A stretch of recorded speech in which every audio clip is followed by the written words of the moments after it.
August વિશ્વ આદિવાસી દિવસ નિમિત્તે વડોદરાના એલ&ટી સર્કલ ખાતે આદિવાસી સમાજ દ્વારા રેલી કાઢવામાં આવી હતી। આ રેલી રાત્રે બજારથી નીકળી વારસિયા રિંગ રોડ થઈ સુમા તળાવ પાસે પૂર્ણ થઈ હતી। વડોદરા શહેરના રાત્રિ બજાર ખાતે વિશ્વ આદિવાસી દિવસની ઉજવણીના ભાગરૂપે રાત્રિ બજાર પાસેથી રેલી સ્વરૂપે નીકળી વારસિયા રિંગ રોડ થઈ સુમા તળાવ ખાતે પૂર્ણ કરવામાં આવી હતી, જેમાં મોટી સંખ્યામાં આદિવાસી સમાજના લોકો રેલીમાં જોડાયા હતા અને નાચતા ગાતા આદિવાસી દિવસની ઉજવણી કરવામાં આવી હતી, જેમાં આદિવાસી સમાજના લોકોએ તીર તથા ધનુષ અને બાણ તથા સાથે જ દીપ પ્રાગટ્ય કરી રેલી કાઢી હતી, જેમાં મોટી સંખ્યામાં આદિવાસી લોકોએ હાજરી આપી હતી, જેમાં ખાસ ઉપસ્થિતિમાં ડોક્ટર નિકુલ પટેલ તથા આદિવાસી એક્ટિવિસ્ટ કમલેશ ચંદા તથા કેયુર વસાવા તથા ધર્મેશભાઈ વસાવા, અજીતભાઈ રાણા તથા રણછોડભાઈ રાઠવાની હાજરીમાં રેલી સ્વરૂપે વિશ્વ આદિવાસી દિવસની ઉજવણી કરવામાં આવી હતી।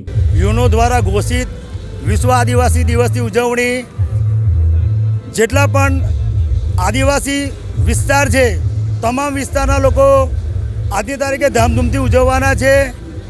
વડોદરાની અંદર સમગ્ર આદિવાસી એટલે કે રાઠવા, વસાવા, ઝાલોદાસ, પંચમહાલ, ડોડિયા પટેલ સમસ્ત આદિવાસી સમાજના લોકો બોડામાં એક જ જગ્યા પર અમે ધામધૂમથી દર વર્ષે વિશ્વ આદિવાસી ઉજવણી સમિતિના બેનર હેઠળ સમગ્ર લોકો અમે વિશ્વ આદિવાસી દિવસની ઉજવણી હર્ષોલ્લાસથી કરીએ છીએ।